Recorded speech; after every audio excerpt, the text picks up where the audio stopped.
দেখে একেবারে বোঝার উপায় নেই যে কোন জায়গায় গাছ ছিল না। বাফুফে যত্ন সহকারে ওই খালি জায়গায় গাছ উঠিয়েছে। ক্যামেরায় দেখে আপনি বুঝতেও পারবেন না যে কোথায় এতদিন ঘাসের অভাব ছিল।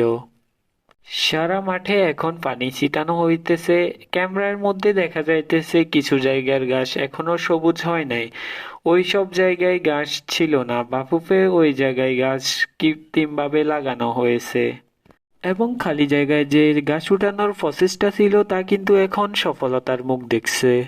আপনারা কিন্তু দেখতে পাচ্ছেন বাফুফে কিন্তু চেষ্টা চালিয়ে যাচ্ছে দীর্ঘ 1 মাস ধরে মাঠের খালি জায়গায় ঘাস পূরণ করার জন্য। সেই খালি জায়গাগুলোতে এখন ঘাস উঠে গেছে। আজকে দুপুরবেলা থেকে বাফুফে থেকে মাঠের মধ্যে পানি ছিটানো হইতেছে। যেই ঘাসের মধ্যে খেলা হবে সেই ঘাসকে সজীব রাখার জন্য কোনো প্রকার কমতি রাখছে না বাফুফে। দেখুন মাঠের ঘাসগুলো কিন্তু আগের থেকেই অনেক বেশি সুন্দর হয়েছে। আগে কিন্তু মাঠের ঘাসগুলো সাদা আর সবুজ ছিল, এখন কিন্তু পুরো মাঠের ঘাসের কালারগুলো সেম হয়ে গিয়েছে। যখন গাছগুলোর মধ্যে পানি দেওয়া হচ্ছে গাছগুলো কিন্তু আগের থেকে অনেক বেশি সুন্দর লাগতেছে।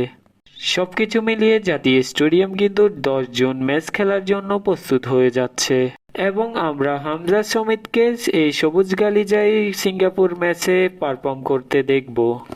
এছাড়া 4 জুন ভুটানের বিপক্ষে ম্যাচ আছে, তারা হয়তো ওই ম্যাচটাও খেলবে।